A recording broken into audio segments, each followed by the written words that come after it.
Good day everyone. आज हम solve करेंगे numerical problems from question number 1.6 to 1.10 तक. By the way, I'm Cash, your virtual teacher, and welcome to my channel Learn with E. Learners, आज हम सीखेंगे numerical problems from 1.6 to 1.10. Chapter 1 से related पहले 5 numerical problems हम solve कर चुके हैं. जो स्टूडेंट्स मेरे चैनल पर नए हैं उनके लिए मैं पहले 5 न्यूमेरिकल प्रॉब्लम्स का सॉल्यूशन आई बटन में मेंशन कर रही हूँ. Are you ready? So let's get started. Question number 1.6. State the number of significant digits in each measurement. हमें कुछ measurements दी गई हैं. हमने इन measurements में significant digits को बताना है. तो learners, जिन students ने significant figures या significant digit वाला lecture पढ़ा है उनके लिए very good. उन्हें सब रूल्स पता होंगे कि हम सिग्निफिकेंट डिजिट्स को किस तरह से काउंट कर सकते हैं. और जिन्होंने सिग्निफिकेंट डिजिट्स वाला लेक्चर नहीं लिया उनके लिए मैं आई बटन में उस वीडियो लेक्चर को मेंशन कर रही हूँ. सबसे पहले हमारे पास क्वेश्चन है 0.0045. तो लर्नर्स हम क्या करेंगे, हम सबसे पहले हमारी मेजरमेंट पर लेफ्ट एंड राइट मेंशन कर देंगे. इससे हमें आसानी हो जाएगी. तो लर्नर्स आपकी बुक में पेज नंबर 21 पर सिग्निफिकेंट फिगर्स के अंदर रूल नंबर 2 है. लेफ्ट साइड पर जितने भी जीरोस होते हैं वो नॉन सिग्निफिकेंट होते हैं. अब ये 3 जीरोस लेफ्ट साइड पर है तो ये सिग्निफिकेंट कंसीडर नहीं होंगे. और रूल नंबर 1 के अकॉर्डिंग 1 to 9 डिजिट्स सिग्निफिकेंट है. So it's mean part A में 2 सिग्निफिकेंट फिगर्स हैं तो हम मेंशन कर देंगे 2. Got it? The next question is 2.047. Rule number 1 के अकॉर्डिंग 0 अगर 2 सिग्निफिकेंट फिगर्स के बीच में आ जाए तो वो सिग्निफिकेंट कंसीडर होगा. तो पार्ट बी में हमारे पास सिग्निफिकेंट डिजिट्स की तादाद है 4. रूल नंबर 3 विच इज अगर 0 किसी मेजरमेंट के राइट साइड पर आता है तो वो सिग्निफिकेंट कंसीडर होगा. तो पार्ट बी में हमारे पास टोटल 3 सिग्निफिकेंट फिगर्स हैं. रूल नंबर 4 है लर्नर्स जो भी हमारे पास एक्सपोनेंट होता है और उसकी कोई ना कोई पावर होती है उसे हम सिग्निफिकेंट कंसीडर नहीं करेंगे. रूल नंबर 3 के मुताबिक राइट पर आने वाले जीरोस को सिग्निफिकेंट कंसीडर करेंगे. तो पार्ट डी में हमारे पास सिग्निफिकेंट डिजिट्स की तादाद है 4. Question number 1.7. Right in scientific notation. हमें 2 मेजरमेंट्स दी गई हैं और इन मेजरमेंट्स को हमने साइंटिफिक नोटेशन में लिखना है. जिन स्टूडेंट्स ने साइंटिफिक नोटेशन वाला लेक्चर अभी तक नहीं अटेंड किया उनके लिए मैं आई बटन में मेंशन कर रही हूँ. आप जाकर साइंटिफिक नोटेशन वाला लेक्चर अटेंड करें. आपको क्वेश्चन खुद ब खुद सॉल्व करने आ जाएंगे. The question is 0.0035 metre. सबसे पहले हम क्या करेंगे, हम मेजरमेंट पे लेफ्ट और राइट लिख लेंगे. इतने हमारे लिए आसानी हो जाएगी. तो लर्नर्स साइंटिफिक नोटेशन में लिखने के लिए हम पॉइंट को मूव करवाएंगे एक ऐसे डिजिट से पहले जो नॉन जीरो हो. तो हम ऐसे लिख सकते हैं 3.5 मल्टीप्लाई 10 टू पावर. और साइंटिफिक नोटेशन में 10 की पावर में लिखा जाता है. अब आपने नोटिस करना है हमने इस डेसिमल को राइट साइड पर मूव करवाया है और कितने डिजिट्स करवाया है 1 2 and this is 3 digits move करवाया है तो पावर आ जाएगी -3. माइनस क्यों? जब भी हम डेसिमल पॉइंट को राइट साइड की तरफ मूव करवाते हैं तो हमारी पावर माइनस नहीं आती है. The next question is 206.4 multiply 10 to power 2 metre. इसमें ऑलरेडी हमें 10 की पावर 2 दी हुई है. हमने जस्ट इस डेसिमल पॉइंट को मूव करवाना है. हम इस तरह से लेफ्ट एंड राइट मेंशन कर लेंगे. तो लर्नर्स साइंटिफिक नोटेशन में लिखने का जो तरीकेकार है वो हमारा ये है, हम डेसिमल पॉइंट से पहले सिर्फ एक डिजिट होना चाहिए और वो नॉन जीरो होना चाहिए. तो हम पॉइंट को यहाँ मेंशन कर देते हैं 2.0 4 multiply 10 to power multiply 10 to power 2 as it is. ये अभी हम एज इट इज लिख लेते हैं। मैं इस क्वेश्चन को 2 स्टेप में ब्रेक कर रही हूँ ताकि आप बहुत अच्छे से समझ जाएं। ठीक है, तो लर्नर्स इस डेसिमल पॉइंट को हमने लेफ्ट की तरफ मूव करवाया है और 2 डिजिट्स मूव करवाया है, 1 एंड 2। तो पावर कितनी आ गई? +2। +2 क्यों आई? क्योंकि हम लेफ्ट की तरफ मूव करेंगे। जब भी हम डेसिमल पॉइंट को लेफ्ट की तरफ मूव करवाते हैं तो हमारी जो पावर होती है वो पॉजिटिव होती है। 2.064 मल्टीप्लाई 10 टू पावर, जब भी हम पावर्स को सॉल्व करते हैं तो हमारी पावर्स ऐड हो जाएंगी। हम 10 बेस को कॉमन ले लेंगे एंड 2 + 2 लिख देंगे। 2.064 multiply 10 to power 2 + 2 4 meters. That's the answer. Got it? Question number 1.8. Write using correct prefixes. Correct prefixes use करते हुए हमने इन questions को solve करना है। तो learners जिन्होंने SI prefixes वाला लेक्चर अटेंड किया है उनके लिए वेरी गुड, और जिन्होंने नहीं लिया उनके लिए मैं लेक्चर का लिंक आई बटन में ऐड कर रही हूँ। आप SI prefixes के कॉन्सेप्ट को समझें, आपको क्वेश्चन 1.8 खुद ब खुद सॉल्व करना आ जाएगा। Got it? तो लर्नर्स आपके फिजिक्स की बुक के पेज नंबर 10 पर एक टेबल दिया गया है, टेबल नंबर 1.4। इस टेबल में प्रीफिक्सेस दिए गए हैं विद SI यूनिट्स। एक साइड पे प्रीफिक्सेस हैं, एक साइड पे सिंबल्स हैं और एक साइड पे पावर ऑफ 10 है। यानी कि हमें पावर ऑफ 10 किस प्रीफिक्सेस से रिजेंबल करती है हमें टेबल में बताया गया है। तो लर्नर्स आपके क्वेश्चंस में पावर ऑफ 10 दी गई है विद यूनिट। हमने यूनिट को भी SI में कन्वर्ट करना है, यानी सिस्टम इंटरनेशनल में, और उसकी पावर के लिए एक परफेक्ट प्रीफिक्सेस को चूज करना है। तो आइए सॉल्व करते हैं। 5.0 मल्टीप्लाई 10 टू पावर 4। तो सबसे पहले हम इस सेंटीमीटर को कन्वर्ट करेंगे मीटर में। मीटर एक SI यूनिट है जबकि सेंटीमीटर एक SI यूनिट नहीं है। Got it? तो लर्नर्स आपको पता होना चाहिए, आप साथ साथ अपनी बुक पर ही लिखते जाएं क्वेश्चन के आगे, ताकि आप जब इसको दोबारा से सॉल्व करेंगे, रिवाइज करेंगे, तो ईच एंड एवरीथिंग आपकी आंखों के सामने होगी। 1 centimetre is equal to 10 to power -2 metre. Got it? ये याद रखने वाली बात है। तो लर्नर्स हम इस सेंटीमीटर की जगह यहाँ पर लिख देंगे 10 टू पावर -2। अब चूंकि सेंटीमीटर को हमने रिप्लेस कर दिया है 10 टू पावर 2 के साथ, और यहाँ पर अब लिखा जाएगा मीटर। हम इन पावर्स को सॉल्व करेंगे। 5.0 एज इट इज आएगा, बेस 10 कॉमन आ जाएगी, और जब भी मल्टीप्लाई का साइन हो दो एक्सपोनेंट्स के दरमियान में तो जो पावर्स होती हैं वो ऐड होती हैं। 4 प्लस, अब चूंकि 2 के साथ माइनस का साइन है हम ब्रैकेट का इस्तेमाल करेंगे, मीटर लाजमी लिखेंगे। 5.0 multiply 10 to power 4 as it is plus minus -2 metre. 5.0 multiply 10 to power, जिसके साथ कोई साइन नहीं होता उसका मतलब होता है plus, plus minus minus, sign बड़ी वैल्यू का प्लस, 4 में से 2 माइनस किए तो बचे 2 मीटर। हम एक दफा अपना टेबल देख लेते हैं और देखते हैं 10 टू पावर 2 किस प्रीफिक्सेस को शो कर रहा है। तो लर्नर्स 10 टू पावर +2 का कोई प्रीफिक्सेस नहीं है लेकिन 3 के करीब करीब है। तो हम क्या करेंगे, हम इमेजिन करेंगे ये लेफ्ट है और ये राइट है, हम इस पॉइंट को उठाकर लेफ्ट की तरफ मूव कर देंगे तो हमारी वैल्यू बनेगी 0.5 मल्टीप्लाई 10 टू पावर। अब चूंकि हमने पॉइंट को लेफ्ट की तरफ मूव करवाया है और एक डिजिट मूव करवाया है तो हमारी जो पावर होगी वो होगी +1। बाकी 10 to power 2 as it is आ जाएगा, 10 to power 2 as it is and metre.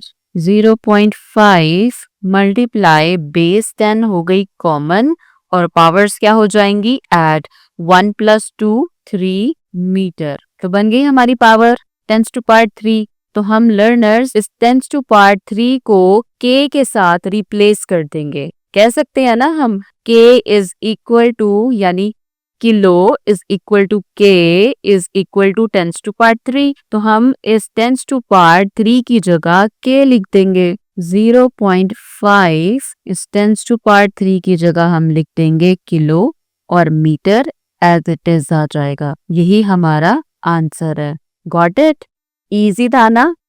तो आइए नेक्स्ट क्वेश्चन को सॉल्व करते हैं। तो लर्नर्स अब हमारे पास है ग्राम। हमने इस ग्राम को किलोग्राम में कन्वर्ट करना है और साथ ही इस पावर के लिए करेक्ट प्रीफिक्सेस भी इस्तेमाल करना है। तो सबसे पहले तो लर्नर्स हम क्या करेंगे, हम इस वैल्यू का लेफ्ट और राइट बना लेंगे। जिस वैल्यू में कोई डेसिमल पॉइंट नहीं होता तो उसके सबसे लास्ट में डेसिमल पॉइंट होता है। हम इस डेसिमल पॉइंट को उठाकर 5 के आगे ले जाएंगे तो हमारी वैल्यू हो जाएगी 5.08 मल्टीप्लाई 10 टू पावर। अब चूंकि इस पॉइंट को उठाकर हम लेफ्ट की साइड पर लेकर गए हैं और 2 डिजिट मूव करवाया है तो हमारी पावर हो जाएगी +2। Got it? बाकी as it is multiply 10 to power 2 and gram. 5.08 multiply 10 to power +2 +2 4 grams. अब फिर से हम अपना टेबल देखेंगे। टेबल में तो 10 टू पावर 4 का कोई प्रीफिक्सेस ही नहीं है और करीब करीब क्या है 10 to power 3 which is kilo. तो हमने इस पावर को क्या बनाना है 10 टू पावर 3। फिर से हम लेफ्ट एंड राइट कर देंगे। इस पॉइंट को उठा के 0 के आगे ले जाएंगे। 50.8 मल्टीप्लाई 10 टू पावर। अब चूंकि हम राइट की तरफ लेकर गए हैं अपने पॉइंट को और एक डिजिट मूव करवाया है तो हमारी वैल्यू क्या आ जाएगी -1। बाकी as it is multiply 10 to power 4 gram. 50.8 multiply 10 to power 3 gram. 50.8 इस 10 टू पावर 3 को हम रिप्लेस कर देंगे k के साथ and gram as it is आ जाएगा kilogram and this is our answer. Got it? हमने करेक्ट प्रीफिक्सेस को यूज करते हुए क्वेश्चन को सॉल्व किया है।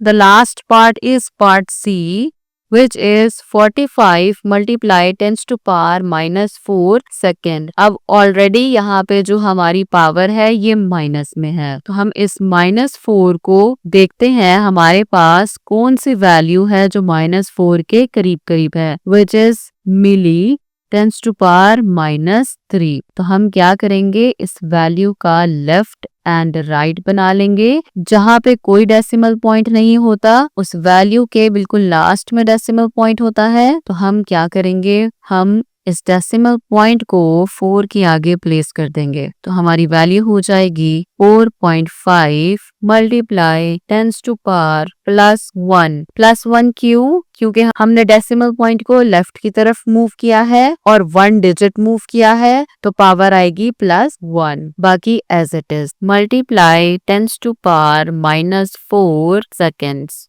4.5 multiply 10 to power +1 plus bracket -4 seconds ऐसे लिख देंगे, एज इट इज लिखेंगे। 4.5 multiply 10 to power 1 plus minus minus sign बड़ी वैल्यू का which is -4 seconds. 4.5 multiply 10 to power plus minus minus sign बड़ी वैल्यू का विच इज 4 में से 1 निकाले 3 सेकेंड्स। अब 10 टू पावर 3 किसे रिप्रेजेंट करता है? मिली को। आप देख सकते हैं 10 to power 3 is equal to milli. तो हम इस 10 टू पावर 3 की जगह लिख देंगे सिंबल m। 4.5 10 टू पावर -3 को रिप्लेस कर देंगे m के साथ and second as it is और यही हमारा आंसर है 4.5 मिली सेकेंड्स। लर्नर्स, अगर आपको ये वीडियो लेक्चर हेल्पफुल लगता है तो चैनल को सब्सक्राइब कीजिए और अपने फ्रेंड्स के साथ शेयर कीजिए। Question number 1.9 Light year is a unit of distance used in astronomy. Light year distance का unit है astronomy में. It is the distance covered by light in 1 year. ये वो डिस्टेंस है जो लाइट एक साल में कवर करती है. Taking the speed of light as 3.0 multiply 10 to power 8 meter per second. Speed of light की वैल्यू है 3.0 multiply 10 to power 8 meter per second. Calculate the distance.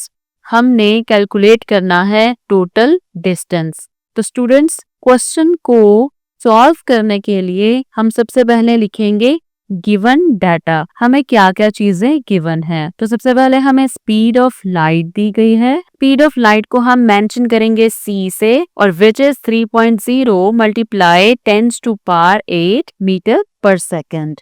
Got it. दूसरा हमें टाइम दिया गया है. टाइम को मेंशन करेंगे हम t से और टाइम है 1 साल. किस तरह से? इन 1 ईयर.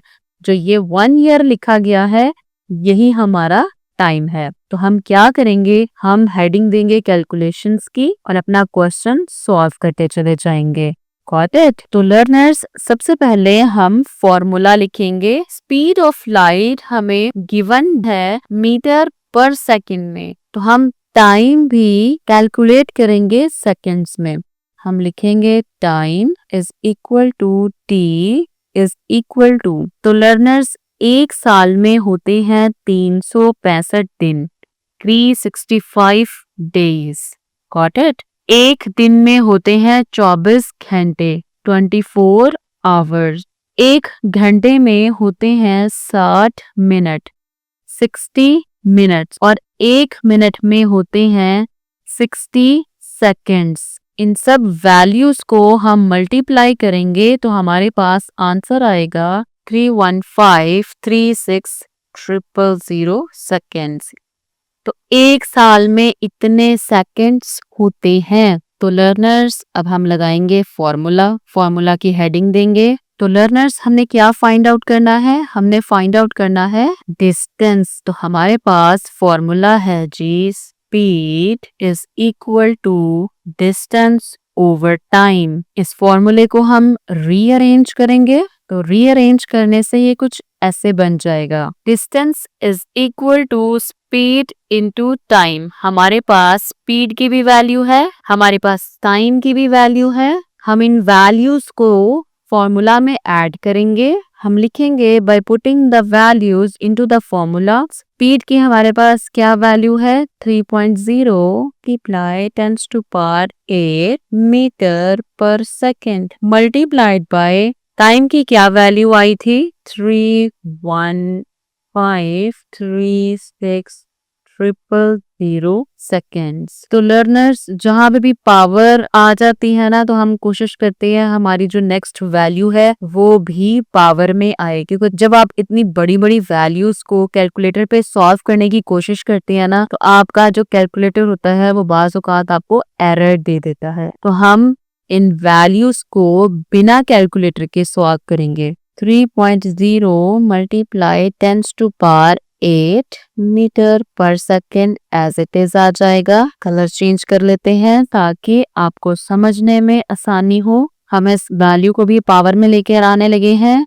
इसका हम लिख लेते हैं जी लेफ्ट एंड राइट. जब भी किसी वैल्यू में कोई भी डेसिमल पॉइंट नहीं होता, इट्स मीन उस वैल्यू के बिल्कुल लास्ट में डेसिमल पॉइंट होता है. इस डेसिमल पॉइंट को हम उठाकर यहाँ 3 के आगे प्लेस कर देंगे. ठीक है. तो ये वैल्यू हो जाएगी 3.1536. इन जीरोस को लिखने की कोई जरूरत नहीं है. Multiply 10 to power. अब कितनी पावर बनी? अब ये तो कंफर्म है ना कि जो हमारी पावर है वो पॉजिटिव है, क्योंकि हम लेफ्ट की तरफ मूव किए हैं. हम काउंट कर लेते हैं डिजिट्स को, कितने डिजिट्स मूव किए हैं. 1 2 3 4 5 6 एंड 7. तो पावर हो जाएगी 7.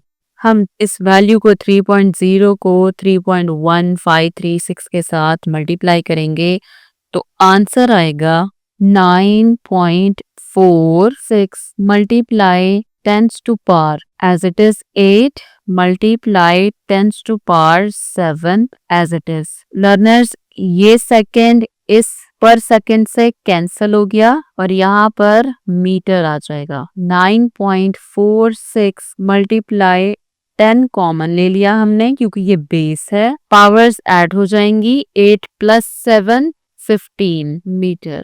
तो लर्नर्स यही हमारा आंसर है. Distance is equal to 9.46 multiply 10 to power 15 meters.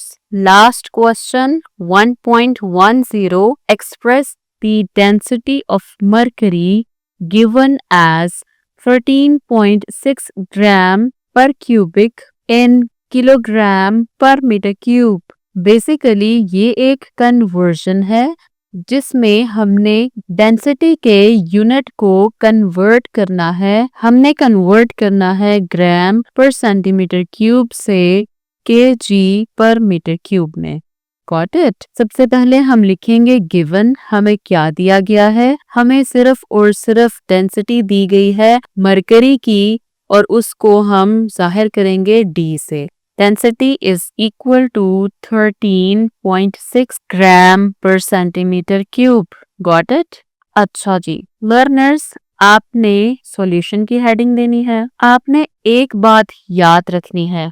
1 gram per centimeter cube is equal to 10 to power 3 kg per meter cube. ये बात याद रखने वाली है. ये कैसे आया है? अगर आपको इंटरेस्ट है कि ये किस तरह से कन्वर्जन है, जितने ज्यादा स्टूडेंट्स के कमेंट्स आएंगे तो इस कन्वर्जन पे मैं एक शॉर्ट वीडियो बना दूंगी. अभी के लिए आपने याद रखना है 1 ग्राम पर centimetre cube is equal to 10 to power 3 kg पर मीटर क्यूब के बराबर होता है. हम अपनी वैल्यू लिखेंगे 13.6 ग्राम सेंटीमीटर क्यूब की जगह हम ये वाली वैल्यू ऐड कर देंगे. मल्टीप्लाई 10 to power 3 kg पर metre cube. Density is equal to, फिर से हम क्या कर लेंगे, लेफ्ट और राइट मेंशन कर लेंगे. इस पॉइंट को उठा के एक डिजिट मूव करवाएंगे. ये हो जाएगा 1.36 मल्टीप्लाई 10 to power 1. क्योंकि हमने पॉइंट को एक डिजिट लेफ्ट की तरफ मूव करवाया है तो हमारी पावर आएगी +1. Multiply 10 to power as it is kg per meter cube as it is. 1.36 multiply 10 to power common base 10, 3 + 1 4 kg per meter cube.